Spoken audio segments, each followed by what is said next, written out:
मोदी ह्या सगळ्या देशांना जाऊन आले. पंतप्रधान म्हणून त्यांनी असा काय प्रभाव पाडला हा माहीत नाही, परंतु युद्धामध्ये एकही देश उभा राहिला नाही अशी असणारी परिस्थिती. जिथे पंतप्रधान प्रभाव पाडू शकले नाहीत तिथे खासदाराचं डेलिगेशन काय करणार, चर्चा करणार,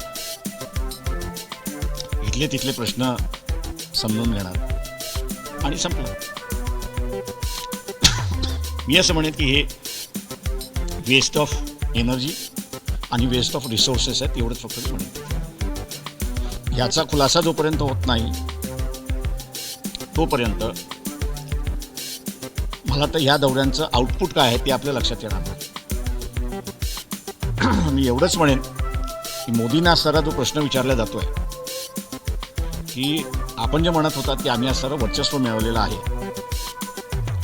आणि पाकिस्तान पिछे हटत चाललं असं जे म्हणत होता, तेव्हा तुम्ही युद्धविराम काय केलं, सीजफायर काय एक्सेप्ट केलात?